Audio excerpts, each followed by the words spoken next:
بسم اللہ الرحمن الرحیم۔ السلام علیکم۔ حضرت عمر ابن عبدالعزیز رحمۃ اللہ علیہ ایک بہت مشہور خلیفہ گزرے ہیں۔ وہ سرکاری خزانے کو رعایا کی امانت سمجھتے تھے اور اس کی بڑی حفاظت کرتے تھے۔ حکومت کے پاس جو مال جمع رہتا ہے اسے سرکاری خزانہ کہتے ہیں۔ یہ لوگوں ہی پر خرچ کرنے کے لیے جمع کیا جاتا ہے۔ ایک دن سرکاری خزانے میں بہت سے سیب آئے۔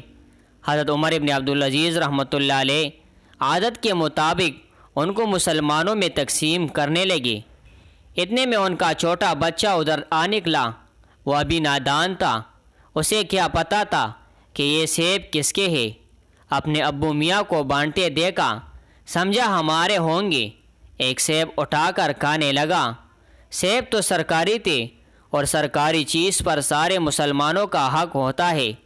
خلیفہ بھلا اپنے بچے کو کب لینے دیتے؟ یہ تو مسلمانوں کے مال میں خیانت ہوتی۔ اس لیے انہوں نے بچے سے سیب لے لیا۔ بچہ رونے لگا، بہت بہلایا مگر بچہ روتا رہا اور روتا ہوا گھر چلا گیا اور اپنی امی سے شکایت کر دی۔ ماں نے بیٹے کے آنسو پوچھے اور بازار سے سیب منگا کر بہلا دیا۔ خلیفہ جب گھر آئے تو انہیں سیب کی خوشبو معلوم ہوئی۔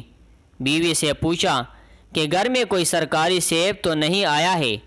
بیوی نے کہا، سرکاری سیب تو نہیں، ہاں میں نے بازار سے سیب منگا کر بچے کو کھلایا ہے۔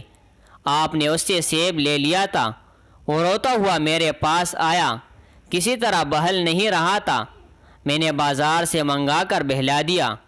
انہوں نے فرمایا، کیا کرتا؟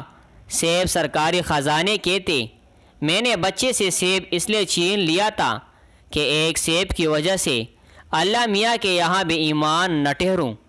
حضرت عمر ابن عبدالعزیز رحمۃ اللہ علیہ کی اس بات پر ان کی بیوی خاموش ہو گئی۔ پیارے دوستو، امانت میں خیانت کرنا بہت ہی گندی عادت ہے۔ خیانت کرنے والے کو ایک دن اللہ تعالیٰ کے دربار میں حساب دینا ہوگا۔ اس لیے خیانت سے ہمیشہ کے لیے بچو۔